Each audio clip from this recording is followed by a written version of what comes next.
कि इस मंसूबे के ऊपर अमल दरामद का आगाज हो गया है, क्योंकि खबर अब ये सामने आ रही है कि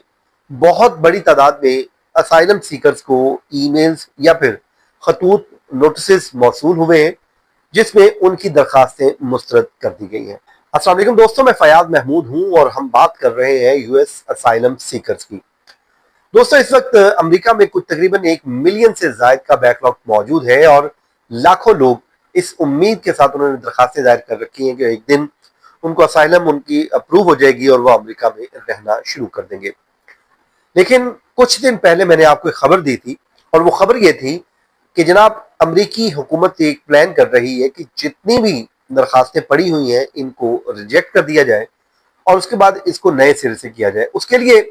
एक तो उन्होंने जो नई असाइलम्स के लिए जो फीसें हैं वो उन्होंने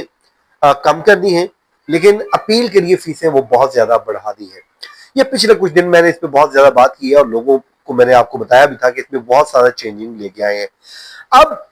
बज़ाहिर ये लगता है कि इस मंसूबे के ऊपर अमल दरामद का आगाज हो गया है, क्योंकि खबर अब ये सामने आ रही है कि बहुत बड़ी तादाद में असाइलम सीकर्स को ईमेल्स या फिर खतूत नोटिस मौसूल हुए हैं जिसमें उनकी दरखास्तें मुस्तरद कर दी गई हैं। अब ये किस टाइम पीरियड से की गई हैं वो भी मैं आपको बताता हूं और क्यों की गई हैं वो भी आपको बता देते हैं कि आखिरकार चल क्या रहा है। अच्छा दोस्तों, इस वक्त सूरत हाल ये है कि ट्रंप इंतजामिया मुख्तलिफ फैसले ले रही है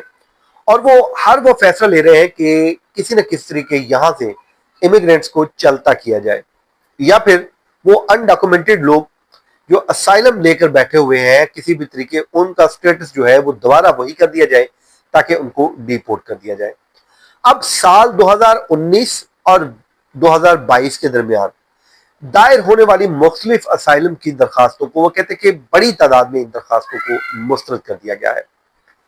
कहा यह जा रहा है कि एक जो इंटरव्यू होता है जिस वक्त आप एंट्री कर रहे होते हैं तो उस जो है वो आपके फेयर से मुतालिक पूछा जाता है, जिसमें ऑफिसर आपसे ये पूछता है कि आपको आपके मुल्क में खतरा क्या है और वो जायजा ले लेता है कि वाकई ही अगर इनको वापस भेजा जाता है तो इसकी कोई जान को खतरा तो नहीं हो सकता। तो उस फेयर इंटरव्यू को देखते हुए आपको अलाउ कर दिया जाता है कि आप एंट्री कर लें और उसके बाद आपका केस फाइल हो जाता है। अब वो कहते हैं कि जी कोविड आया और उसके बाद बहुत बड़ी तादाद में लोगों की एंट्रियां हुई। बाद में जब एंट्रियां हुई तो उस वक्त ये ऑफिसर्स, इंटरव्यू लेने वाले ऑफिसर्स कम थे, तो बगैर इंटरव्यू ही ये लोग दाखिल हो गए। अब जब ये बगैर इंटरव्यू यहां पर पहुंचने में कामयाब हो गए तो इन लोगों ने क्या किया, यहां पर आके अपने इंटरव्यूज दिए बगैर ही अपनी फाइलें फाइल कर दी और अब आराम से वो काम भी कर रहे हैं, रह भी रहे हैं और हर वो स्टेटस एंजॉय कर रहे हैं जो कोई जो एप्लीकेंट होता है या फिर असाइलम सीकर ले सकता है। वो सबको मालूम है, मुझे बताने की जरूरत नहीं है। अब इन्होंने ये की तो अब आके हुकूमत ने इनकी दरखास्तें मुस्तरद कर दी हैं। अब ट्रंप इंतजामिया ये कहती है कि जी हमने इनको मुस्तरद कर दिया है, अब ये नए सिरे से अब फाइल कर सकते हैं या फिर इनका जो स्टेटस है वो बहाल हो चुका है और अगर स्टेटस बहाल हुआ है तो जाहिर है इनको डिपोर्ट भी किया जा सकता है। अब जब आपने अपील फाइल करनी है और अपील फाइल करने के लिए आपको अब अच्छे खासे पैसे भी चाहिए हैं, क्योंकि मैंने पहले कहा कि जो पिछले कुछ अर्सा पहले कवानीन तब्दील किए गए थे, रूल्स लेके आए गए थे कि जब आपने असाइलम फाइल करना है तो वो फीस कम कर दी गई थी, लेकिन जब डिसमिस करनी थी, डिसमिस करने के बाद अपील आपने फाइल करनी है तो वो आपने उसकी फीसें बढ़ा दी गई थी। और साथ ही साथ ये भी एक प्लान आया था और शायद अब उसके ऊपर अमल दरामद हो गया। इस खबर को जब देखते हुए मैं तो यही कह सकता हूं कि अब अमल दरामद का आगाज हो चुका है और अचानक से ये तमाम दरखास्तें मुस्तरद की गई हैं। अब सब नहीं की गई होंगी लेकिन मोस्टली वो हुई है जिनके इंटरव्यूज नहीं हुए थे। अब उनको नए सिरे से पूरा प्रोसेस फॉलो करना पड़ेगा और आने वाले दिन उनके लिए इंतहाई अहम हो सकते हैं। तो दोस्तों,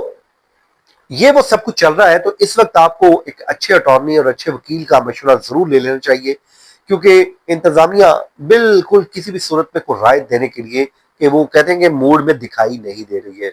चाहे आप ग्रीन कार्ड की बात कर लें, चाहे आप असाइलम की बात कर लें, चाहे फिर आप इमिग्रेशन जो कवानीन है या फिर वीजा फीसें बढ़ाई जा रही है, इंटेग्रिटी फीस $250 रख दी गई, उसके बाद अब जो है एंट्री फीस रखी जा रही है। आप टूरिज्म वीजे पे जाते हैं तो उसके साथ साथ आपको याद होगा वन ब्यूटीफुल बिल में, बिग वन ब्यूटीफुल बिल में बहुत बड़ा बजट रख दिया गया लोगों को गिरफ्तार करने का। तो बज़ाहिर ये है कि हुकूमत, ट्रंप इंतजामिया जो उन्होंने इंतखाबी वादे किए थे उसके ऊपर वो अमल दरामद को यकीनी बना रहे हैं, और वो किसी भी सूरत अपने उस इंतखाबी वादे से एक भी कदम पीछे हटने को बज़ाहिर तैयार नहीं है। और ये जो दरखास्तें एक मिनट में वो कहते खारिज हुई है या मुस्तरद हुई है, तो मुझे तो यकीन हो गया जो उन्होंने प्लान पिछले महीने दिया था कि ये सब दरखास्तें ही मुस्तरद कर दी जाए, ऑल दो कि सब तो मुस्तरद नहीं की गई लेकिन ये भी की गई है, तो ये भी कोई मामूली बात नहीं है बल्कि ये एक बड़ी बात है। अब जाहिर है जिनकी हो गई है वो लोग तो बेचारे, उनको तो एक दफा भाग दौड़ लग गई। तो इसलिए मैं कहता हूं कि आप अपने तमाम लीगल ऑप्शन बेहतर तरीके से किसी अच्छे वकील की मुआवनत से जरूर इस्तेमाल कीजिए, वरना फिर आपको मुश्किलात का सामना करना पड़ सकता है। दोस्तों, ये था आज का हमारा वीलॉग। अपनी दुआओं में याद रखें, जहां रहें खुश रहें। मुझे दीजिए इजाजत। अल्लाह हाफिज।